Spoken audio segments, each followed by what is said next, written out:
Welcome to Takeaways, Life Lessons Learned. All right, my guest today is Michael Naft, Clark County Commissioner for District A. How do I say it? Do I say Mike Naft, County Commissioner, or do you say County Commissioner Mike Naft? Most people just call me Michael, but Commissioner Naft, I guess, is the formal way to say it. Where did I pick up Mike from? I always call you Mike. So is that college? That's because we've known each other a long time. There was a long period of my life when everybody called me Mike, mostly in college. But now, I try to be formal and respectable, so I go by Michael. Michael. Commish. That's formal. I've been called worse than both, though. Do you get called Commish? I do, often. Usually the commissioners, we kind of call each other Commish. That's kind of a thing. That's funny. So you moved here in the first grade. I did. Where from originally? Lived in Toronto, Los Angeles, and Florida before in those early years of my life, but came here in the first grade. This was always a kind of place that my parents spent a lot of time. They got married 45 years ago this week at the old Bechelum, not quite the original, but the near original Bechelum, and always had a special place in their heart for Las Vegas. Did they live here at the time when they got married? No, they traveled here often. Wow.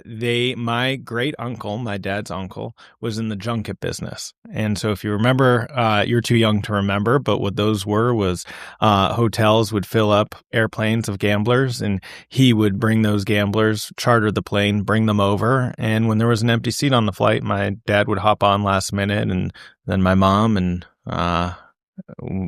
got to spend a lot of time here that way. That's cool. And they got married at the old synagogue. That's right. They came here so much that it was part of their community in a way. Yeah, they were part absolutely. of the community. Yeah, for sure. So you went to high school at Las Vegas Academy downtown. Yeah. What were you in for? I learned pretty quickly that I had no talent, but Las Vegas Academy is a performing arts high school. And so my major was tech theater. Tech theater? I loved videography. I thought I was going to be a director one day. I really liked how you could kind of make people feel emotions through art. And most importantly, what I liked about Las Vegas Academy, which I still appreciate in all magnet programs, is you have a campus that brings people together that otherwise might have no reason to be in the same place at the same time. You have a wide economic spectrum of people. You have a wide ethnic diversity, people of all kinds, and they travel from all parts of the valley to go to school for that one kind of common interest. And so I loved that part of it. Everyone who was at school there, you had to really want to be there. Mm-hmm. You had to, first of all, audition or apply, go through that process. But then you had to spend time after school and before school, and it was a big commitment. And so I really appreciated that from my time at LVA, and I'm still active over there, and I'm a big advocate for magnet programs. Is there an alumni program that you're active in? I don't want to brag, Hayim, but I was the first person installed into the Alumni Hall of Fame of Las Vegas Academy. It's true. There's a Hall of Fame? I'm very humble, though. There is. Maybe they started and stopped with me, but yeah, they did. That's cool. That was not on your bio. You need to add that to your bio. See, I'm too humble for that. All right. So from there, you went to UNLV? Yes. I went to UNLV. I majored in political science. Loved my time on campus. I think one of the things in high school, I learned a valuable lesson, which is I think it's really important for people to learn what they do. In addition to learning what you want to do or should do with your career, it's important to learn what you probably have no business doing. For me, that was tech theater. I didn't have a skill or an aptitude for it. At UNLV, something that I really appreciated, which you, I suspect, have this experience too, is that campus can be whatever you want it to be. It can be the commuter school with 40,000 kids that show up for their classes and leave, or it can really be a community school where you come, you engage in whatever the social program is that you choose, or athleticism, or whatever that might be for you, your major, your program. And so that's what I found at UNLV. It never occurred to me until you said that. And throughout my 5 years there, I was on the average plan. Yeah. I experienced both, where I just did the commuter thing and then obviously got very involved in the fraternity, and that was my engagement and community. I got involved in two fraternities. I was A Pi and then the business fraternity, Alpha Kappa Psi. I'm not sure I knew that. I'm learning today about you, and you're going to learn a little bit about me. How about that? Maybe not much more than that, but I hope so. I'll keep prying. Okay. All right. Did you go right into politics from there? Politics. Do you call it politics? Well, I always had an interest in public service and giving back to the community, making the world a better place. I think you can do that in a whole variety of things. You can do that in the business community. You can do that in the private sector, a whole variety of ways of doing that in the public sector. I never had an ambition to run for office, but I always was intrigued and interested in government, in service, and in politics too, which is really a different thing. So you see them separately? I do. I think I think oftentimes people confuse the skills that you need for politics with the skills that you might need for government service. So what are the differences? Well, the one of the differences, really practically speaking, to run for office, you have to kind of have a base of support, whether it's good or bad. You have to be able to raise money. You have to be able to articulate why you want to serve in whatever capacity you're running for. And in government service, you have to have thick skin. Perhaps that's with both sides of it. But you have to really have something that you want to accomplish. I think a lot of people maybe do this not necessarily getting into it knowing what that issue area is going to be, but I think people who get into it who have a central focus in mind, maybe they want to make it easier for businesses to do business. Maybe they want to work on traffic safety or animal welfare issues. I think having an issue area that you're passionate about and that you care about is an important part of government service, but also being able to see the full picture, right? You don't get to just specialize when you're in an elected office. You have to be a generalist in a whole lot of things. We're going to circle back to all that because it's so fascinating. How'd you get hooked up with Dina Titus? One of the, going back to what I said about UNLV being a place where you can make the most of it. And on occasion, I get to talk to, college age or high school age kids. And something I always try to communicate is that you might not think that the choices that you're making, every little one of them matters. But I'll give you an example of one that really mattered for me, which is there's a lot of, you get invited to a lot of events. There's a lot happening in town, some of which we might choose to participate in, some you might not, especially when you're in college. And for me, it was the first day of at UNLV, first semester there. There was a young Dems meeting happening if you remember Moose's across on Maryland, across from campus. Of course I remember Moose's. I suspect you spent a lot of time there at one point in your life. And as soon as I had a fake ID. There you go. And I don't know anything about You never had a fake ID, did you? No. So I went to this event over at Moose's and met both Lauren, who is now my wife, and I met now Congresswoman Titus. At the time, she was in the state Senate. She was the minority leader. She was just kind of gearing up her run for governor. And I really felt passionately about some of the priorities that she had laid out and some of the things that she had discussed, and started following her career. And very shortly after, for some reason, she decided to include me on her governor's campaign and eventually offered me a job. And I ended up doing that race, but also her on the political side, her first 3 congressional races before moving into the congressional office as her district director. So what do you do in that first job? Like you're like whatever you're told. The way you said it, it sounds like you're running the campaign, but you're like, no, I hope it didn't come across that way. I was doing whatever needed to be done. It was I wouldn't even say glorified internship. It was that level of really entry level stuff. I knew nothing about politics or campaigns, But, they gave me a really big chance and an opportunity. And I think, like in so many different things, people are just looking for someone who who's there for the right reason, who subscribes to the mission of either, in this case, the campaign, but the organization, someone who's going to put in the work and the time and devote the energy to it. And for me, it was something that I was very passionate about. So your bio says you were finance director from 2008 to 2012, and then district director from 2013 to 2019.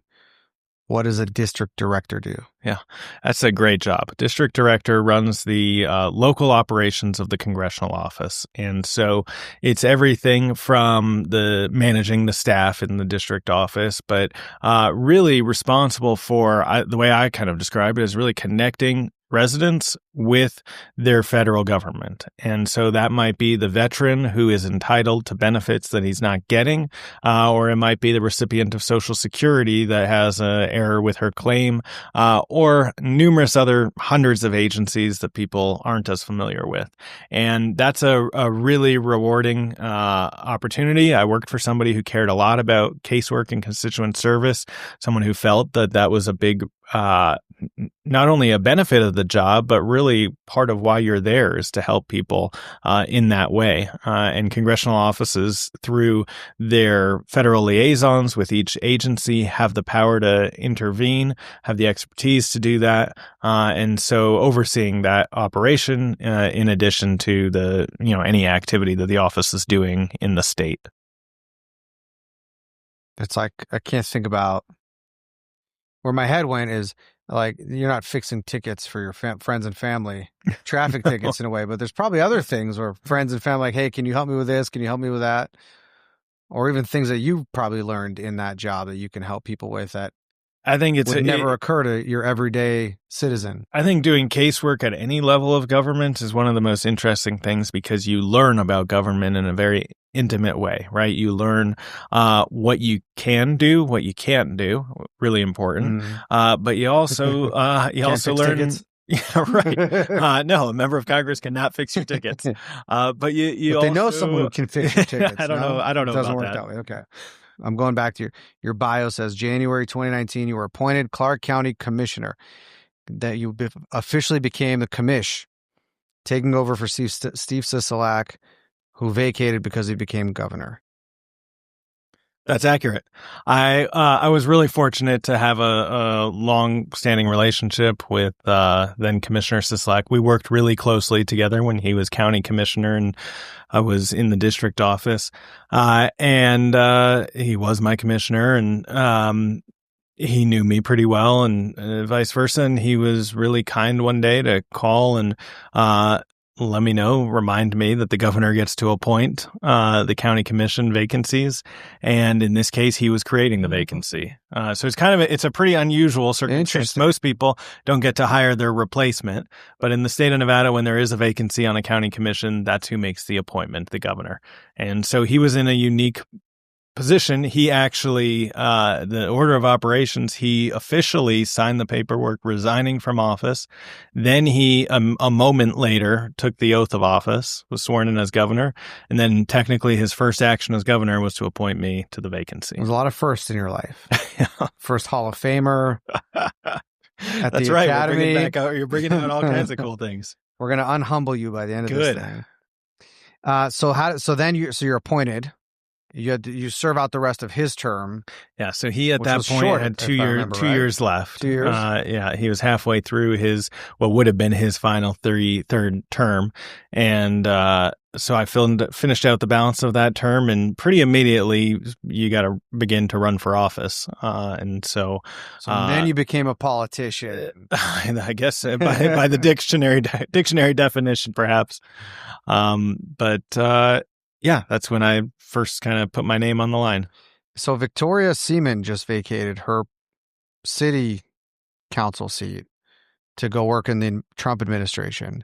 And the person, I don't know who took over for her, they don't get to run though. Well, legally, they can do whatever they want. There's no, in this country, you're not allowed to tell people they can't run for something they're eligible to run for. But in that case, unlike the county commission, on city councils, it's not the governor who appoints, it's the actual mayor and council who makes the appointment. So in that case, Kara, as her name, was appointed by the city council, and they said, which this happens routinely, but they made the decision that they didn't want to appoint somebody who was going to run for it. There's already candidates that are announced that are actively running for that ward, and they didn't want to put their thumb on the scale for the upcoming election. And so part of what their criteria they were looking for in that case was someone who wouldn't run. In Governor Sisolak's case, he was actively looking for somebody who would run. I think he wanted his appointment to last a long time. He asked me up front, if I appoint you, would you run? And I was willing to do that. Makes sense.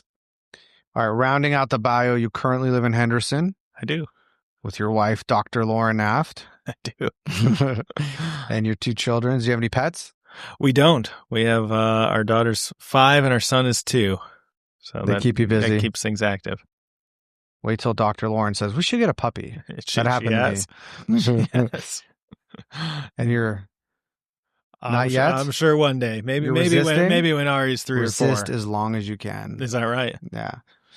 Listen, it's great. Puppies are a whole different thing. The first time, so Danielle and I got married. We moved in together. We got a dog, and I had stipulations.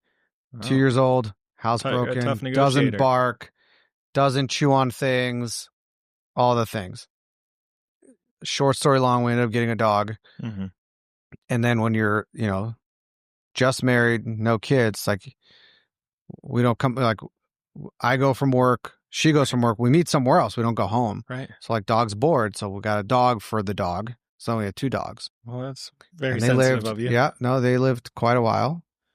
They were, I think, 10 and 12 before first one passed away, then the second one.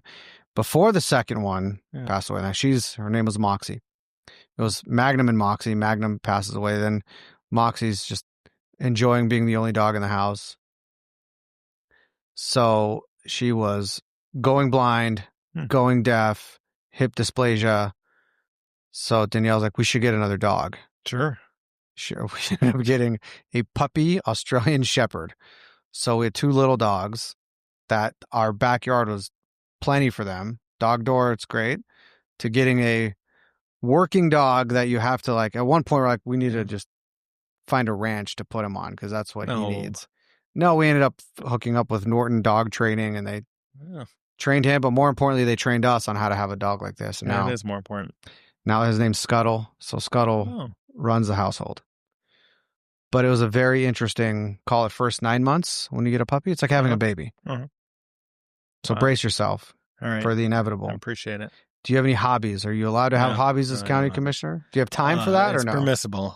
No, I really like the work that I do. I try to spend as much time on it as possible because I look at every day that I get to do this as a gift. It's not like maybe some lines of work where you could do it for your whole career. I'm limited by law to a number of days that I get to do this for, and so I try to make the most of every day that I have in this role. Aside from this, I'm pretty focused on the kids and Lauren, and that's what occupies my time. Their hobbies are my time. My hobbies are probably the better way to say it. Yep, I know how that goes. Yeah. All right, let me officially welcome you to Takeaways, Commissioner Michael Naft. Thank you. All right. I like to ask, tell me in your own words, who are you and what do you do? But you already did a lot of that, but okay. How would you answer that question? How would I? Well, my name's Michael. What I do is represent the people who live within the boundaries of Flamingo Road, south to the California and Arizona border, west as far as Durango, and east as far as Gibson. I represent their interest. Durango to Gibson. Wow. Okay. Yeah, it's a stretch. I represent their interest as it relates to county business, and perhaps we'll get into it. But that's a wide swath of issues that we cover. Also, interestingly, I saw your eyes light up over that geography. Mm-hmm. not only is it's Spring Valley, Enterprise Townships, the township of Laughlin, Searchlight, Calnavari, Prim, State Line, and the incorporated area of West Henderson. So Seven Hills, Inspirata, Anthem, McDonald Highlands, McDonald Ranch, those areas are all included in the district. That's District A. Yeah. All around A. All around That's A. your Hey, email. you I follow. get the email. Good. Of Wow, course. That makes me happy. So you've been a county commissioner for a while now, 6-7 years. Yeah. Yes. It's 6, funny 7? because just the other You day. know the 6-7 thing? Yeah, I do know the 6-7 thing. I put that Recently in there I learned for that. Oh, that was intentional. 6-7. I mean, it Wow, worked out you're that really you in touch happen to with- be Yeah. a county commissioner Yeah. for Well, 6-7 years. This is true. I never thought of it that way. My My Halloween kids see costume will this, make sense They're now. going to roll their eyes. Yeah, I know. But then they're also going to think I'm the coolest dad ever. Hey, they're going to know it. I was laughing because the other day, someone who we work with in the office pointed out that I had been talking to a couple groups that day, and I kept saying that I've been there for about 5 years now, and she reminded me that it's been about 7 years now, almost. So You have time to do flies. the 6-7 thing. You have a short window. That's right. And it's now the dictionary. The timing could not be better for that. It got little named joke. as like the word of the year. Word of the This year. whole 6-7 I didn't know thing, that. Unless it was a spoof post I read. I just read Right. that. If you read it on the internet, It's got to be true. it's got to be. So in the last 6-7 years, what's the most exciting thing you got to work on so far? Most exciting thing? It's hard to pick just one. You have to pick one. All right, exciting. We're going to talk about things I'm also proud of That's and other things, significant. right? That's the next question. Okay. All right. Most exciting, bringing the first Super Bowl to Las Vegas and being a small part of that was really exciting. That was it really a small part. that or was this special. Humble Michael coming out. No, I mean, I think whether I was there or not, it was going to happen. But I got to foster it, and I got to be there at a pretty exciting time. I've over the years have been very supportive and get to be the representative of Allegiant Stadium. So working through a variety of issues that came along with hosting our first Super Bowl was not only exciting but really interesting. Right, seeing the impact that the NFL could have on the business community here. They have a business procurement process that really actually benefits local independent businesses, unlike many other special events or large events that we get to see I know here. what you're talking about. You're not going to say it though. Are you? Which I'm haven't talking about anything with you. But it's true in this case that the NFL really does pride itself on that business program. So I got to be part of that. I serve on the LVCVA, the Convention and Visitors Authority Board of Trustees, and got to be part of it through that role, but also my representation of Allegiant on the county commission. And then I was able to chair originally I think they were kind of setting me up. It was kind of the joke, how did we get someone to volunteer for this, but I chaired the Parking and Transportation Committee for the Super Bowl. Right. But you volunteered for that or something? I would, I mean, I was asked to do it and I accepted, but, it was being part of such a large scale event, but an event that is constantly repeated in a professional manner, I think was certainly interesting and exciting. So what is parking and transportation? Is parking obviously around at the stadium and around the stadium? And then is transportation like all encompassing as far as like flights in, flights out? Yeah. So we, the county has a unique role in that we are, we're the owners and operators of most of the roads, right? We maintain the roads, the physical roads and the physical infrastructure. We also own the airports. So we own all 5 airports in Southern Nevada, including Henderson Executive, LAS, Reed International Airport. And so our role with both bringing in the players, the families, the logistics around moving all of them around, but also how do you move out not just a capacity crowd at the stadium, that is different than any other event. The footprint of the Super Bowl, it's not like hosting a Sunday football. It's an entirely different footprint, largely because of the Homeland Security requirements around an event of that scale. There is no on-site parking, but yet you have everybody who attends a Super Bowl thinks of themselves as a double VIP. And so moving a whole lot of people through through that complex in utilizing the infrastructure that we had, but also coordinating with everybody from the state and taxi cab authority to the charter services and county public works and fire and police. Just made it very interesting. I'm going to ask you to like explain county commission or the other municipalities and all that. Happy to. But also what came to mind as you were talking, you said it's important to know what you can do and can't do. And I'm thinking, like I was joking about the parking tickets or the traffic tickets earlier. Maybe if you're on this committee. How many parking tickets do you get? No, it's traffic tickets. It's not me. I'm just thinking like when you get into this role and you start to learn, back in Dina Titus's office, like all the things that are out there. And I imagine, like, if your friends and family knew, they'd probably like, hey, help me with this, help me with that kind of a thing. But the traffic ticket is just a funny one. But then you own the airport? Yeah, we do. You get so when you by travel law, somewhere, the do you get any commission. perks with that? Like, No, is I there don't a get any back perks. entrance through TSA? I You should have an employee ID, but you no, just walk right through. No, Then what's the point in owning the airport? What's the point? Well, you get to have influence. We in need to how have the a airport list by the runs, end right? of this, like what you can, what the perks are and the not perks. Yeah, that list will be unbalanced. You said Flamingo South. Yes, that's your territory, which also includes the A's. You Stadium picked up on something interesting. On the boulevard, and that's why I always say when I talk about it, as west of as Durango, as east of Gibson, it's not a perfect rectangle. Generally speaking, I kind of weave the 215. So on the boulevard, I do have the south portion of the strip, but I only have the southwest portion of the strip. So think south of city center.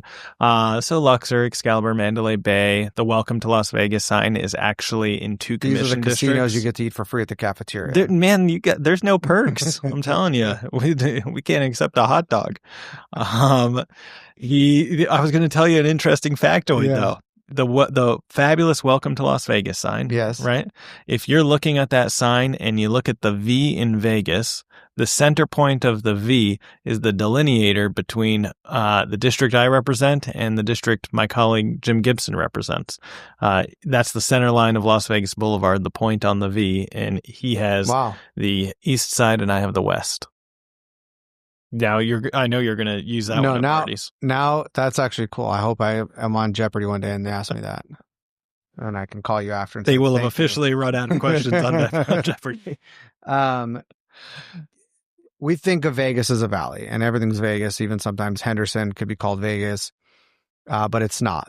There's different municipalities, your county commission. So explain all that. How does all that work? Yeah. And I think, let me first say before I get territorial on this, at the end of the day, people don't really care what side of a political line that they're on, right? A municipal boundary they're on. They just want the same general high quality of life. They want the same access to services. They want their government to work for them and not stand in their way. But there are some real nuances that are kind of unique in Southern Nevada that a lot of other places don't experience, at least not at the same level that we do. And what I think you're getting at is the difference between unincorporated Clark County and incorporated cities. Most people who live in Southern Nevada think that they live in a city, right? Everybody's mailing address says either Henderson, North Las Vegas, Boulder City, or Las Vegas. The majority of people whose licenses say or mailing address says Las Vegas actually live in an unincorporated township.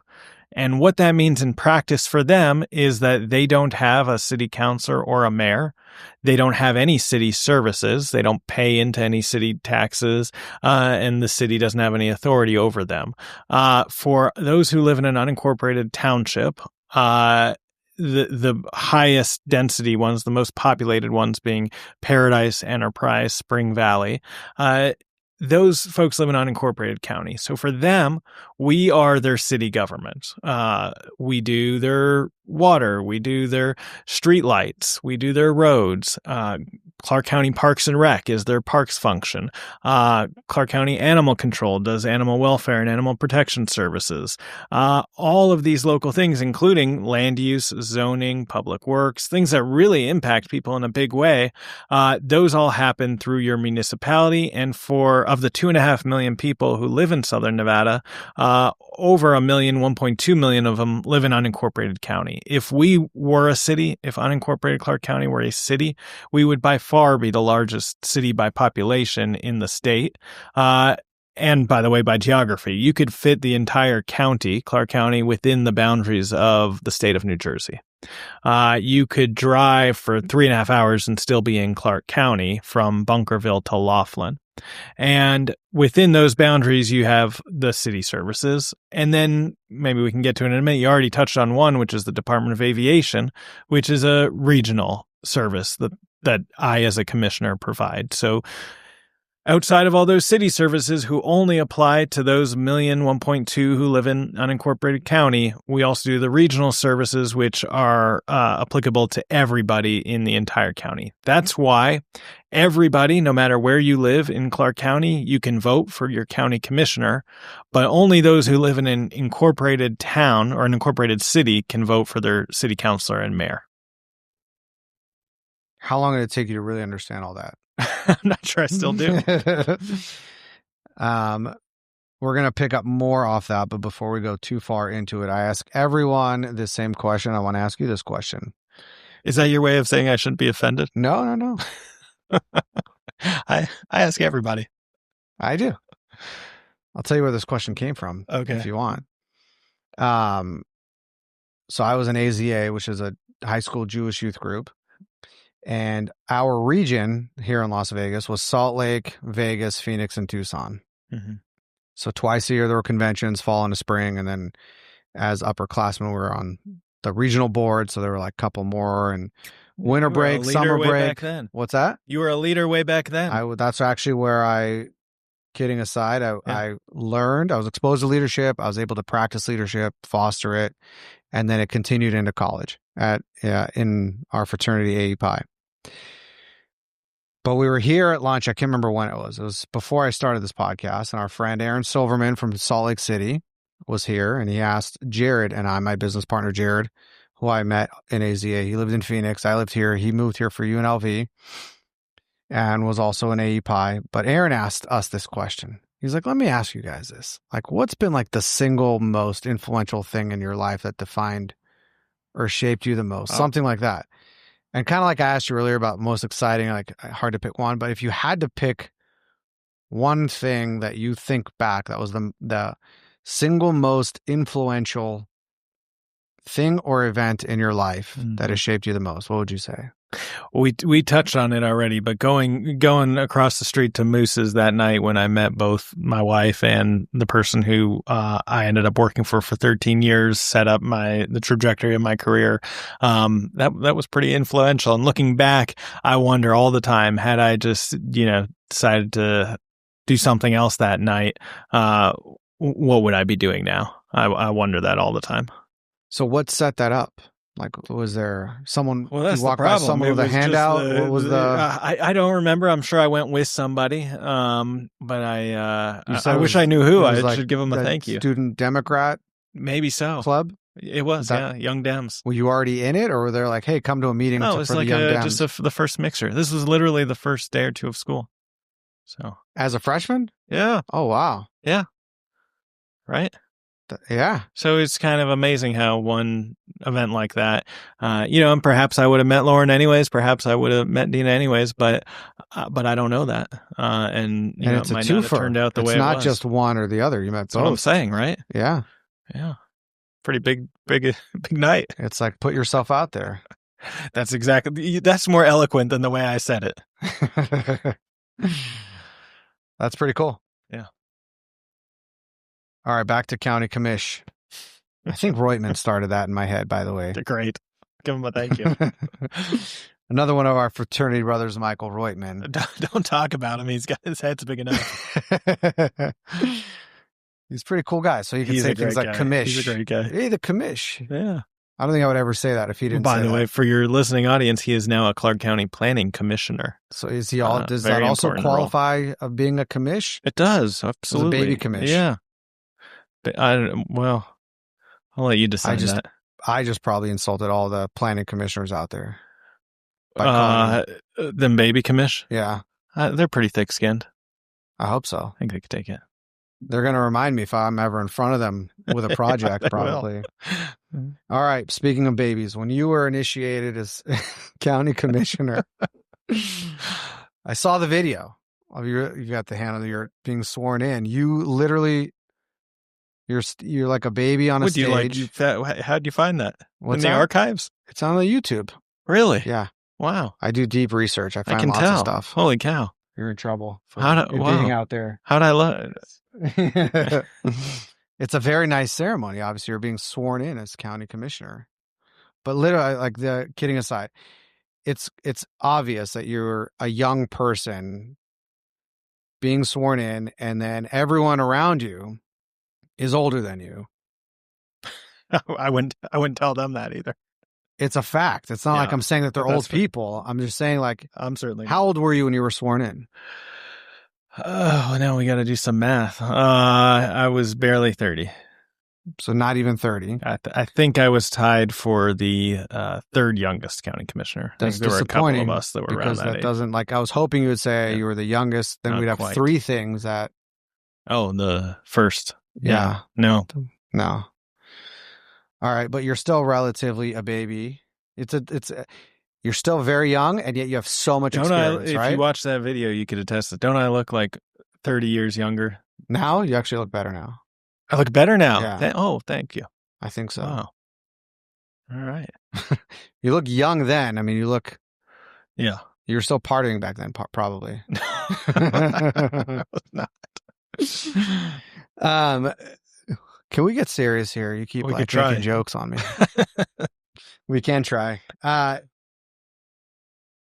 You're still very young relative to the experience that you already have, and yet you have so much runway left, I imagine. I hope. You mentioned, so how much longer can you be a commissioner by law? Well, I have, I'm 1 year into my 4-year term right now. Legally, I could run for my last term in 2028, which would take me through 2032. And so based on that, like being as young as you are and yet having the experience that you have and still so much runway to go, how does someone like you approach this job? I try to be very humble about it. I recognize every single day that a lot of the people I work with, both my colleagues on the commission, but also staff at the county, have many, many more years of experience and different experiences than I do that might lead them to some of the conclusions that they arrive to that I might see differently. But I also recognize that I think I may think of things differently because of the benefit of age that I have. And I also try not to discount any of the time that I've put in. You know, you're making me feel really good by calling me young. I'm not that young anymore. But I do feel very fortunate that I got an early start in my professional career, right? I was 17 when I was first started working in this line. I was 15 when I got my first job. And so to me, I see that as a benefit, having those years of professional experience. And I think all of that being generally focused around public service, I think has helped me. You said something earlier about like the days you have and like almost like each day counts. You really feel that, or is that? I do feel that. I think of it as, I get mad at myself on, we call them board days. We're in session as the Board of County Commissioners on Tuesdays and Wednesdays. And you look at those agendas of opportunities to actually do something. And I get mad at the end of the day if, there isn't something that, you could at least point to that, hey, that's something good that we did to move the needle forward on something that I care about. Because I absolutely think about that all the time, that there's only so many board meetings that I'm going to get to be a part of in this capacity. Yeah, on your bio, it says a list of responsibilities you have as county commissioner. You talked about a few. You're a member of the Las Vegas Convention and Visitors Authority Board of Directors, member of the Las Vegas Metropolitan Police Department Fiscal Affairs Committee, member of Local Law Enforcement Advisory Committee. Did you want to be a cop in a former life? Member of Debt Management Commission, chairman of Clark County Audit Committee, chairman of Big Bend Water District Board of Trustees, vice chairman of Kyle Canyon Water District Board of Trustees, vice chairman Coyote Springs Water Resources General Improvements District Board of Trustees. Did I miss any? The traffic thing. Was that a little stint and now you're done with that? That's right. These are the regional boards that you're referring to are assignments that at the beginning of the year, the county commission has seats on a number, 30, maybe 40 regional boards. That vary in responsibilities in a big way, right? LVCVA is a pretty significant responsibility. We're through that body allocating hundreds of millions of dollars. Same with the Metropolitan Police Department. There are some that meet less frequently and have less authority. But at the beginning of the year, generally the county commission breaks up those boards, and each of us are assigned different roles that we want to serve on. And I feel fortunate to get to be on some of those. Some of the ones that get the least amount of attention, though, are the ones that are both the most interesting and the most rewarding. Well, I guess one example, that's the audit committee. I get to chair the audit committee for Clark County, and I also chair the audit committee for my math teachers would be laughing so hard. I chair the audit committee for the LVCVA and for Clark County. The Clark County Audit Committee is a fascinating group because you really get to see detail of departments or agencies that otherwise you might not get to be exposed to. And I really like it for that reason. It's usually the committee that kind of the new guy gets. I've stayed on it this whole time because I really like the minutia of it. I mean, that's... There's only three of us, so it's got to be one of the three of us. You guys like rock, paper, scissors to see who gets it. The question I had around this is, and you answered it already, like, are these electives or are these requirements? Well, that's a good question. No, there's nothing required, but I guess it goes back to kind of wanting to maximize my time there, right? These bodies and boards and these assignments give you a lot of ability to hopefully be active in the community, to influence the work that these organizations do. And so typically members of the county commission, it's competitive. You want to get on a lot of these. There are others that I might want to be on one day. And so, no, it's typically you want that workload because it's an opportunity to hopefully do some good. And then the other observation is that's a lot of meetings. It is. We talked about every other week, Tuesdays, Wednesdays, county commission. But typically on the opposite week that we meet in the county commission, we're meeting in these regional board capacities. So yesterday I met with the audit committee, had a public meeting. Today, fiscal affairs had a public meeting. Each of these are everything we do, by the way, falls under open meeting law. So anytime you have a majority of voters in the room, it's got to be posted properly. It's got to be an agendized meeting. Members of the public have opportunities to speak at all of these meetings, and they're about as transparent as you can be, which is the way it should be. You get to see a lot, like you mentioned. Even if everything's open, you still get to see, maybe someone might come to this meeting, a member of the public or someone because they have something that's on the agenda, but you get to see a bunch. Yeah, it's actually the thing that I find most interesting about Clark County, just as a government body, if you compare it to maybe other government bodies. The span, the scale, the swath of issues that we cover is enormous, but at the end of the day, it might be hard to see at first, but all of these things are interdependent, right? You might think, well, what does really, we hadn't mentioned it yet, but what does really our ownership of UMC, the state's only public hospital, have to do with housing insecurity or with social services? Or what does social services have to do with the police department, which we fund 65% of? And what does that have to do with, say, animal protection services? And what does any of that have to do with land use or zoning or planning or development or public works? But because you get this seat where you get to be exposed to so many different things, you can kind of see how one thing impacts something else. And I think it really puts you in a good position, hopefully, to try to work out some things that otherwise you might not realize interact with one another. Based on that perspective, like what's a deal or project or initiative that you worked on that or saw that you thought was awesome, amazing, potentially game changing, but then never happened? Oh, never happened. There has to be. I don't know that I want to say never happened, but maybe hasn't happened yet. I think there's a lot of work that's left to happen. I'd spend a lot of energy on traffic safety. It's something that I'm really passionate about. It's also something that I see, back to those wide swath of issues, something that I really see as an issue area that the county commission can do something about. And what I mean by that is you look at traffic safety, so much of the issues involved fall on the weight of local government. We're the ones who engineer, design, and build the roads, right? That has an impact on how safely people can drive on the roads.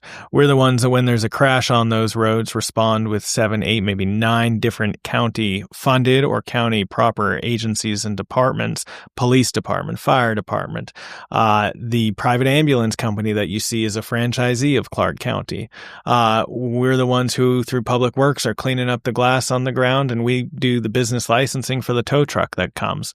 God forbid it's a serious injury or a fatality, it's going to the trauma center, almost assuredly at UMC, the county hospital that we fund. Heaven forbid it's that fatality, it's going to the Clark County coroner's office that we oversee. So much of these issues related to traffic safety are really in our wheelhouse and I feel on our shoulders. And so it's an area that I think there's a lot more work to do. That's totally sidestepping the question you actually asked me. Mm-hmm. But it's I guess a bigger way of saying, I don't want to put the nail in anything yet. I think there's more work to do, and there's nothing that we have failed at yet that I'm not confident we can't bring back. I was thinking more in lines of like a project that was proposed that you spent time on that. Oh, you look at, there are more land use applications in mine and Commission District F's area, right, Enterprise Spring Valley, than in the entire state combined. And so there is a lot of growth opportunity in those areas. There's a lot of development. And you're right, I have seen projects, big and small, some of which I've been really excited about, that haven't quite come to fruition. It's funny, maybe not so funny, but on occasion I'll entitle some land, something that I'm maybe excited about, and then it feels like weeks later, it's probably months later, someone comes in to tell me what they've got planned for this particular parcel that they're under contract for, and I say, well, God, I just approved that for this. And it was just an example of something that didn't quite come to fruition. So that does happen. It happens quite often. Yeah. Mm-hmm. Gosh, so many questions just in that answer. Like, how does someone come to you with their project? So if it's in your district, does it come to you directly? On our board, we do have a lot of respect for district boundaries. And what I mean by that is, we really, everybody obviously makes an independent and informed decision. But if there's a project that's in one commissioner's district, we're going to trust that commissioner has done the work, and that's evidenced by the board, my colleagues. Everybody does the work. Everybody either goes to the site or has met with the applicant. In my case, I meet with anyone who has an item on the agenda, I meet with the applicant, I meet with the opposition at least once. State law requires that most of these items go before a town advisory board, which makes a recommendation, then to the planning commission, which either makes a decision or in some cases takes final action, and then to the county commission in our zoning capacity, where it comes to us with full staff input from every impacted county, department, or agency. So there's a lot of information that comes with every single application for a project for development. Typically, yes, people will inform us of what they want to do in their district. There's some things that, some kind of things that are unique to some districts that are less unique to other districts. There's things that people know that in my district, if you're building something, we can get into this in a minute, but there are some design standards that I require above and beyond code that you just know it's an expectation of mine that you do that if you're building in my district. And other people have similar things that they just know the particular culture of neighborhoods are different from place to place. And there are things that some people might look for and appreciate that others don't. And you look at those differences, in my district alone, we talked a little bit about the geography, but the 15 in Flamingo, the 215 in Flamingo, or Searchlight, Nevada. And think about the people who live or work in those three areas, just as three examples of hundreds we could give. And you've got such a wide variety of interests in those areas. You have a look and a feel that is dissimilar from one to the other. And so, there's certainly a lot of trust that the commissioner knows what their expectations are for that area. So I want to go back to your hot button things, but also, have you I'd imagine you spent time driving up and down the streets and seeing the neighborhoods, seeing the projects. Do you do that early on? Did you go drive up and down the streets to get to know the district, or do you do that as a project come? You're let me go drive by that. No, I try to. It's as simple as I try to take a different, way home from the government center every day, different exit on the highway, so I can see what's going on the neighborhoods. I'll often see things from a code enforcement perspective and call into the office. For that, I do think driving around and actually seeing tattletelling, reporting, it's called. I'm going to put in a plug for more people to do it. Last night I was in Laughlin, right? So I drove from the government center to Laughlin and back last night. So you can see the whole district doing that. I'm laughing because what the hell are you doing in Laughlin? But I represent Laughlin. I know. And I'm all they got because of what we just learned about. They don't have a city council. They don't have a mayor. They have no city government. We provide all of their services. So you have hot button design standards. There are things I'm very passionate about. I don't want to put your audience to sleep, but yes. What's one example? Well, this used to be an only me thing, but I actually had the code amended to reflect it in code so that now everybody has it as a standard, which is detached sidewalks. What does that mean? It's kind of an obsession of mine. A detached sidewalk is where I've tried hard to think about how to tell this story in a way that is interesting to the average person who's not so into road design. But a detached sidewalk, generally speaking, you have your asphalt road, you have curb, gutter, sidewalk, then you have a 48-inch sidewalk. What that does is put the flow of traffic inches away from the pedestrian realm, right? That's, to me, totally illogical. Do we have that here? Did you notice if we have that here? Well, outside of my office? To announce where you are on Jones here. Yeah. Jones you might have noticed some construction on Jones. Part of what we're doing is improving this very thing. It's more difficult to do in developed areas than undeveloped. So right now, the detached sidewalk, you have the concrete right up against the asphalt with a little bit of curbing. When you say asphalt, you're talking about the street. Sorry, the street is right next to the sidewalk. Problem with that is, as you're driving around town, you may have noticed some curbs have black marks on it. That's because people all the time, they're not paying attention, they're not focused on other things, and they pop on the sidewalk, they pop the curb. Yeah. Right? Most of the time, they react, they realize what they've done, and they go back. And most of the time, there's not somebody on that sidewalk. But all too often, someone gets hit on that sidewalk. And that's how people are getting injured and killed while just walking on the sidewalk. What we have done is required a detached sidewalk. This is common in most places across the country, not been common here. But you have the same road standards. You've got the asphalt, curb, gutter. But before you get to the sidewalk, we require 48 inches, 5 feet of landscaping. Then you have your sidewalk. And what that does is it creates a true protected buffer between the pedestrian and the driver. But also we know that it takes a little over 3 feet for somebody to react to going up on the sidewalk. And so it gives them a reaction time to correct their behavior, go back on the road, and avoid any kind of obstruction with the pedestrian. The added benefit to it is that it is, in addition to the safety benefit, is it's better for property value. You think about it, anyone who lives in a master plan community has, I would make a wager that chances are pretty good they have a detached sidewalk, right?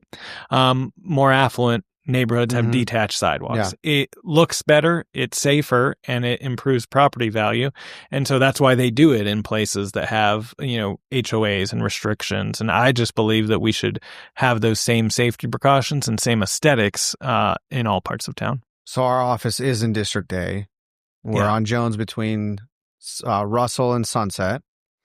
Steve Sisolak was still county commissioner when we were building the building. We moved in 2018.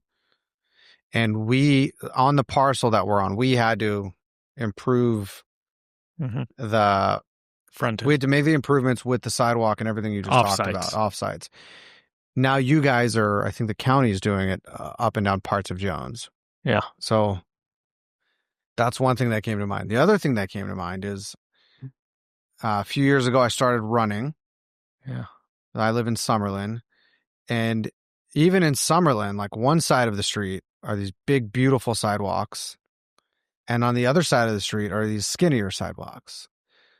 But it's, as a runner, you become very aware of how things are designed for your own safety. So it resonates what you're saying. You made a very good point. You see things totally different. Everybody sees things differently when you're in the car or whether you're not protected by that ton of steel. And you feel the traffic differently. You see things differently. What looks like maybe just a interruption of sidewalk, that's a foot as a driver. We'll try doing that in a wheelchair. As a runner, you might not like running on a concrete sidewalk so much. No, I do in Summerlin because they're huge sidewalks. They're beautiful. Sidewalks. And there's lots of landscaping and the little, what'd you call it? The buffer thing? The detached. The detached. Of course they are. I'm into it. I'm into the detached sidewalk. Something that I am a big fan of. Thank you. Me too. Something that I'm a big fan of is, now we're really going to get in the weeds on this. You're trying to get onto a different weeds subject. Are good. It is a multi-use path. And I think that is really what we should strive for, which is an asphalt path that is segregated or detached from the road with the landscaping buffer. But not only does it encourage runners, walkers, typically it would be 10 feet to allow for multiple different interactions to happen. But it is also appropriate for cyclists who definitely would not want to be on a sidewalk. Why not do that? Because of costs? No. Well, there is no good reason. There are a couple of reasons why currently it's not a standard in Clark County. Some of it is, it's a stretch to say cost, but asphalt is cheaper than concrete, but concrete lasts substantially longer and requires hardly any maintenance. So a concrete sidewalk should be fine with relatively little maintenance for 50 years. A road or an asphalt path, at least 7 years you have to do slurry and maintenance on it, and the lifespan is 20 to 25 years.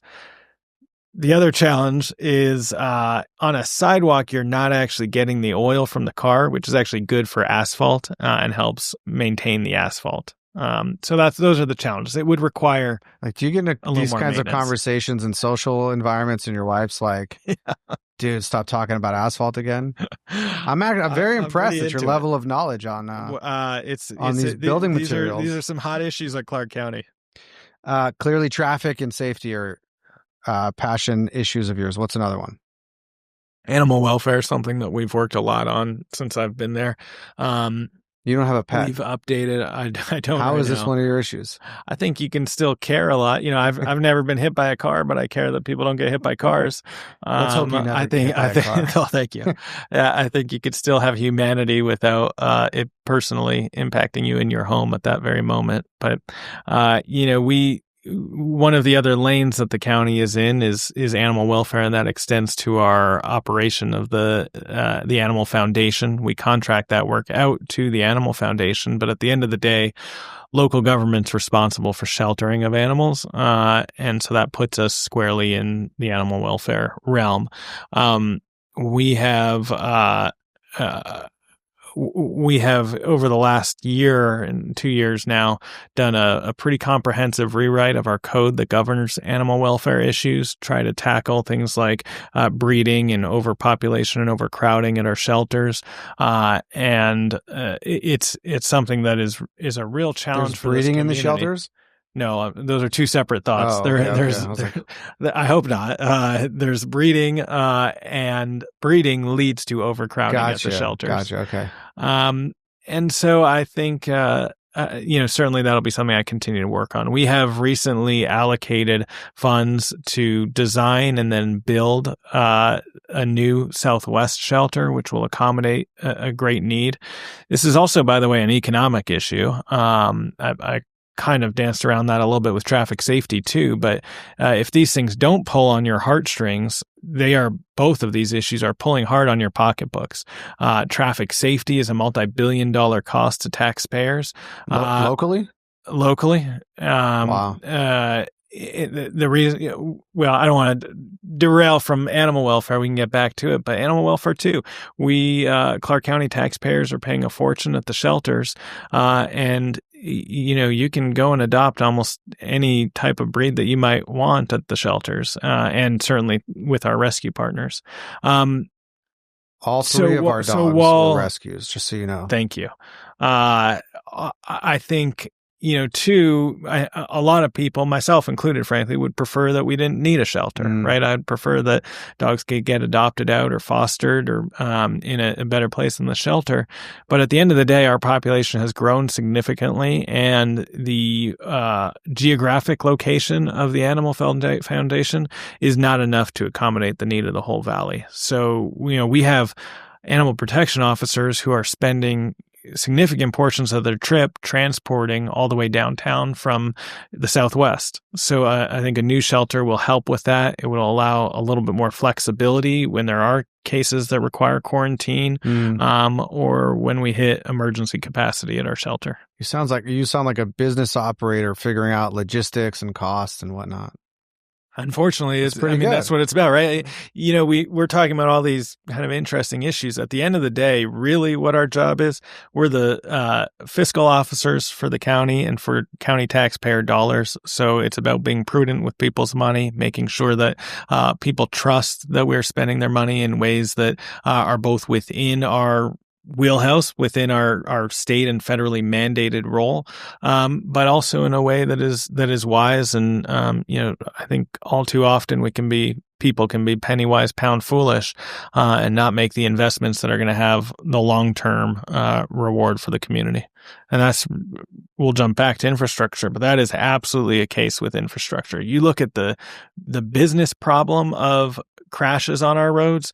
You've got everything from the business owner who is out of business for an entire day when there's a crash in front of your business. If you're operating a retail location, a crash happens, it's at least 8 to 12 hours that your road is going to be shut down. I mentioned the half dozen agencies that respond, but then you follow that through to the consumer, and having some of the highest insurance rates in the country, our volume of crashes contributes to that.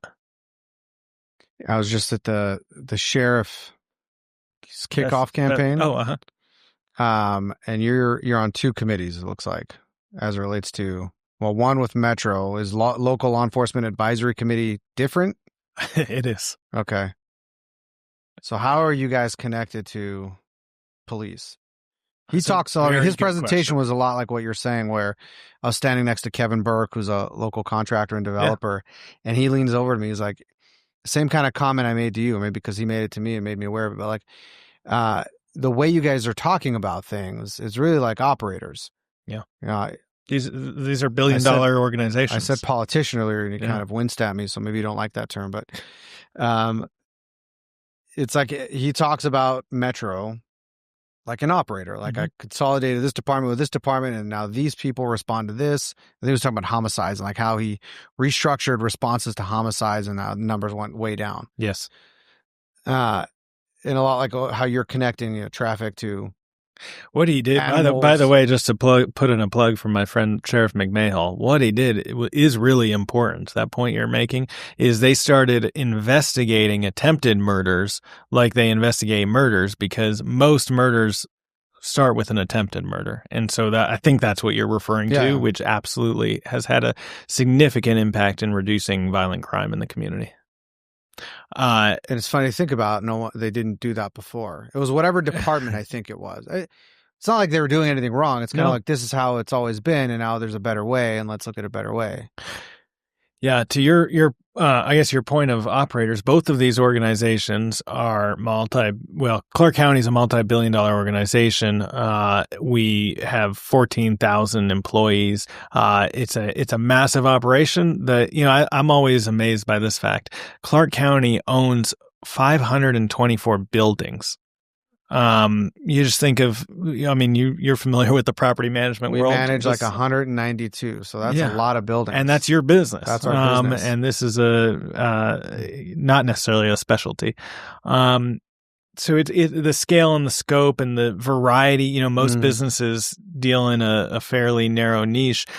You're talking about the same people who have oversight of whether or not breeding should be allowed to whether or not a casino should be able to open. It's a big span of issues. Our relationship with the police department is really what I said at the beginning, that we're one of the most unique, if not the most unique jurisdictions, municipalities in the country, is partially for this reason. We are the only municipalities where the law enforcement agency, in this case the Metropolitan Police Department, has an independently elected sheriff who has fiscal oversight by two elected bodies. So in this case, the police department, which was created through NRS in the 70s, has dual responsibility to both the city of Las Vegas and unincorporated Clark County. And if we didn't mention it, the Las Vegas Strip, of course, is not in Las Vegas. It's in unincorporated Clark County. And so all of the policing responsibilities for it, fire to all 911 services, run through the county. It's a really unique relationship, right? Because you have the sheriff who's responsible for both the day-to-day operations and, frankly, all the policy of the department. Then you have the city council, Las Vegas City Council, and the Clark County Commission, which has the power of the purse string when it comes to the police department. In order to kind of check some of this, the statute required that there be a creation of the Fiscal Affairs Committee, and that's what I get to sit on. There are two city councilors on it. There's two county commissioners on it, and there is a citizen participant who has equal vote as the members. We review all litigation related to the police department, which is mounting by the second. We review the budgets, which are complex. There's a variety of different budgets that go into funding the police department. And we review the funding formula, which is which municipality pays what. So I think I said today, Clark County pays 65% of Metro's budget, and the city pays the rest. We also uniquely own the Clark County Detention Center, so disproportionately we fund that. We also fund all of the operations at the airport as well. So it's a very unique relationship. It has worked because I think it's important that back to that first comment that people don't care what side of the street that they live on. It allows for, whether you're on one side of Charleston or the other side of Sahara, to have consistent policing. And I think that's been a good thing. It's like a very good thing. So I've observed you over the years, and I've noticed that your public speaking has evolved dramatically and to the good. Is that something you if it devolved, yeah, no. I'd be worried. No, I have to specify. Is that something that you worked on consciously, or just doing it over and over, it organically happened for you? I probably should have worked on it more consciously, but no, I appreciate you saying that, but no, it's been organic. I do more of it than I ever have before, and so I think that helps. I think there's also something to be said for having, the more time I've spent in this role, the more, like any work, the more expertise you have in certain areas, and that has helped as well. What are like specific tips or takeaways you could share with the audience about being better at public speaking? I think confidence is the most important thing. Public speaking doesn't come natural to me. I'm an introvert naturally. None of this comes naturally to me, but I think knowing that everybody has something of interest to provide a conversation, I think goes a long way. And knowing that, whatever situation you're in, people are there because they at least have some level of interest in talking to you. And that helps. That's a Dale Carnegie concept. You've earned the right. Yeah, that's right. So you are literally... I get the only time, I shouldn't say that, but I think a lot of people probably feel this way too, where you get nervous when someone's in the audience, like if like my mom's in the audience, that might be a time where I'm nervous. my harshest critic. Your mom? And your biggest supporter. She's my most honest critic. Yeah, and I think probably a lot of people feel that way. When you get a compliment from your mom, or when I get one from mine, she means it. Yeah. So you're literally everywhere. You seem to be everywhere. How do you manage your priorities, commitments, and schedule? My first priority professionally is things that have an interest in the district, right? So I mentioned anything in my district that hits an agenda on any of the boards I serve on, that's a priority for me. I want to know if it's happening within the confines of the district that I represent. I want to know about it and become intimately involved in it. I try to prioritize the issue areas that we talked about today that I am passionate about and think that I can make an outsized difference in: traffic safety, animal welfare, some of the development issues we talked about, and really try to focus energy on that.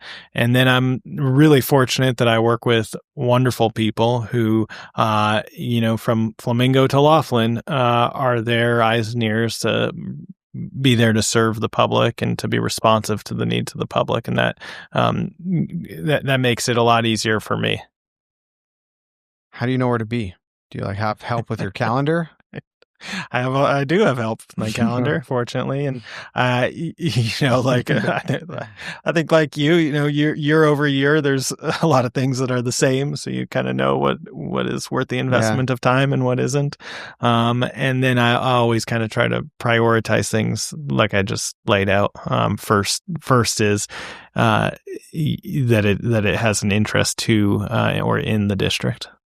So Michael Green, who I work with, who your daughters go to school together, wants to know, how many trunk or treats do you attend in a holiday season? Oh my gosh, that's a very timely question. I was in Laughlin for two things yesterday. One was I opened a new UMC Connection Care Clinic, which I've been working on for 4 years now, and we got that open. But I was also there for a trunk or treat, and tonight will be, and we also, by the way, this is interesting to no one but me, but last night we had a trunk or treat in Laughlin, and we had a trunk or treat at the Helen Meyer Community Center, which are the two farthest points on the map that you could go and still be in District A.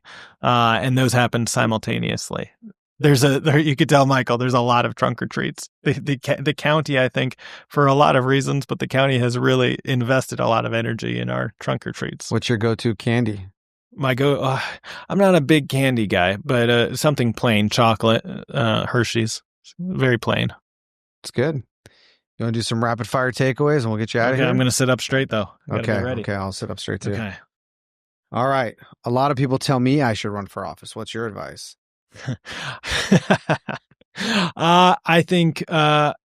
I think if you have a passion for service, if you go into it eyes wide open, knowing what you want to accomplish, and most importantly, I think run for something not just where there's opportunity to win, which I think is really important, but run for something that you want to actually do. These jobs are not necessarily the same. My job's not the same as the state treasurer's job, and the state treasurer's job is not the same as a council person in Boulder City. So we do different things. People tend to think of elected office in politics because of politicians who run from one thing to another as just being a universal skill. You know, you have skills in your professional life. That doesn't mean you can perform surgery on something. These are different skill sets. And so I think knowing what you want to do and knowing where you want to run, if you know that, then absolutely you should do it. You kind of already answered this next one. Maybe you have a different answer, though. What's one thing people get wrong about politics or public service?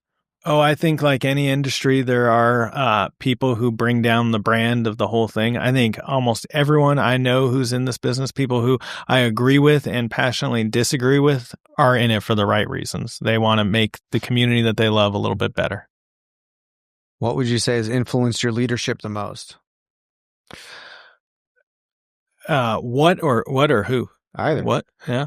I think the time I spent working for Congresswoman Titus was obviously impactful. We've talked about it throughout today. But her style, I think, most importantly, of attention to detail. She believes, like I have come to, that if it's worth doing right. I think that's a really valuable lesson. Does she have a Titusism like that she'd say over? That'd be one. If it's worth doing, it's worth doing right. Does she say that? Yeah.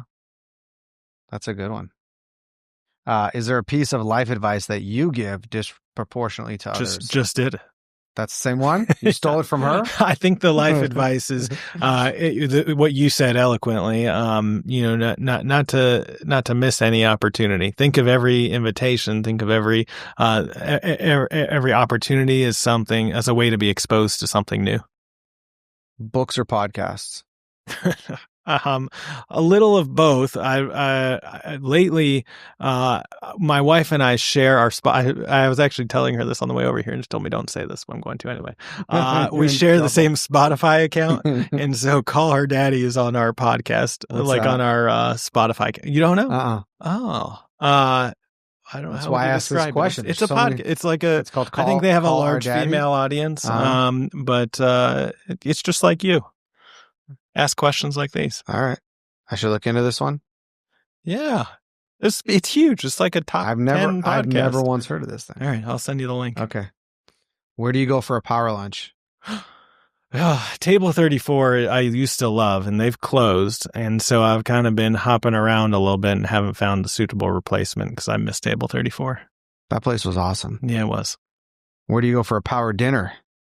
Power dinner. My kitchen table. Do you cook? I've gotten into like a lot of guys our age. Yeah. I've gotten into smoking lately. I've got a Traeger that I use from time to time. I think I'm reasonably okay at it. But I'm like a cook. Like I assemble things, right? I wouldn't call myself a cook, but I can bring things together. So I started as a sous chef under my wife's direction. Okay. She would tell me, put that together, do this, cut that, and there's a discussion like, how do you want it cut? This way or that way. Wow.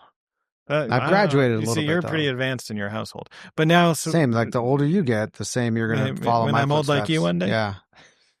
Yeah. What do you smoke on the Traeger? Brisket, primarily. But I'll do... I eat a lot of salmon, so I'll make salmon. Salmon on the Traeger is... it's a good one. Yeah. Underrated. Yeah, I think so too. Yeah. Mm-hmm. Who do you recommend I reach out to for a future episode of Takeaways? Oh, there are so many interesting people in this community. I think that's the characters here, I think, are fascinating. We talked a lot about policing today. You must have had Dory on before. Hey, very early on, yeah. He was like episode 7, maybe. Oh, well, maybe bring him back. He's done some things since then. Yeah. Well, was he a detective back then? Now he's assistant sheriff. It was. That's been a while ago. It was in our old building, so it was maybe 2017. Oh, it's time. Invite Dory back. Dory should come back? I think so. I think he's What got a lot of... What would he talk about? Policing in the modern era, the challenges that they're facing, which I think are different even than they were back in 2017. All right. Ending question. Okay. You know who else? I'll put another plug. Zach Conine, who's our state treasurer. I think he is one of the most interesting people in the state. How do you spell his last name? Conine. He has he's first of all brilliant, but he is also a really charismatic guy who has figured out how to evolve the office of state treasurer into something that is both impactful but also relevant to a lot lot of people. I'm picturing Nucky Thompson from the TV show Boardwalk Empire. You're picturing it wrong. Did you watch that show? No. It was so good. No, it was like he was very corrupt, dude. Yeah. Everyone loved him because he took care of everybody, but he was he was no state treasurer because he had like control of everything from that position. All right, maybe you'll introduce me. I will. Okay. What's the next game changer thing, issue, or project coming to Clark County? Brightline, the high-speed rail to Southern California, which I was just on the site yesterday. Moving along, it's a complex project that we've been talking about since I really was a baby, literally.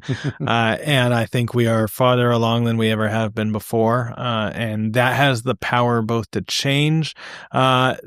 really change everything from Warm Springs to St. Rose on Las Vegas Boulevard, changing the way people think about our relationship with Southern California and the business interests and the ability to move back and forth, both to the ability to improve CO2 emissions along the 15 and ease congestion, and also ease congestion out of our airport. So that's going to be a big game changer. Is there anything that could take that project off the tracks? So I see what you did there. Yeah, that's good, right? That just came to me. By the way. It's a complex project that a lot of things could happen. They're very far along. They have all their entitlements. They have all the coordination between hundreds of municipalities along the way. They are actively moving dirt at the side of the train station. They have a couple dozen engineers that are working here in Las Vegas. They're doing an enormous amount. They are, they've got nearly $5 billion from the federal government. So they're pretty far along. I'm hopeful. Awesome. Anything else you want to share or leave us with? I would encourage everybody to think of local government as an asset and a tool for you. We're the most accessible form of government. Everybody is reachable by cell phone. Everybody is just one call away, and we can oftentimes help you in intimate ways, right? You open your door and you walk outside and you're on public infrastructure. You head to the airport, or you need social service, which we didn't even touch on. These are areas that your local government have oversight and expertise in. And so I just encourage people to utilize local government. I'm going to put in a plug for Fix It Clark County, which is our app that everyone can put on their phone. And rather than just going by some graffiti you're on your run and you see some graffiti and you're thinking, oh, this place is going to hell, you can take a picture of it and it automatically tracks your location, and you submit it to Clark County Graffiti's line, and they're out there pretty rapidly to get it cleaned up. Same is true for nearly anything else that is within our domain. So code enforcement issues, public works issues, so much of what we do can be reported through that app without any burden on the user. Does the city also have something like this, or just the county? I'm sure they have some form of it. I'm not familiar with it. All right, that's pretty cool. Fix It Clark County. I'm actually going to tell my property managers about this, who are out all the time. That's a great idea. That's why I asked about the city also, because we have we'll find out a lot for of you. coverage. Sorry, I have one more question. I Good. wanted to ask you: is there a place for people who want to be in public service but not necessarily do it through an elected position? How I'm so glad you asked that question. We have the opportunity to appoint individuals to dozens of boards, both through state statute and some federal laws. We're required to have advisory groups. I myself have half dozen town advisory boards. That's a role that we appoint people to. There are also boards that advise on everything from arts and culture to business issues to development issues to social service issues. So there is really something for everybody if you're interested in serving your community and making meaningful decisions. I would encourage you to let your county commissioner or me know what your aptitude is. I keep a list. Caitlin in my office keeps a list of people who've expressed interest in serving, and we periodically send out what the openings are and encourage people to apply and get involved. And there's really an extraordinary amount of opportunity for people to do that. Awesome. Yeah. Thanks for being here. Thank you for having me. Thank you for doing this. Michael Naft. Yeah. Nice to see you. You too. Thank you for listening. I would love to hear from you about your takeaways from this episode. Make sure to leave us a comment or leave us a review. Also, please subscribe to our YouTube channel so you can hear future episodes as they come out. My name is Hayim. Tune in next time.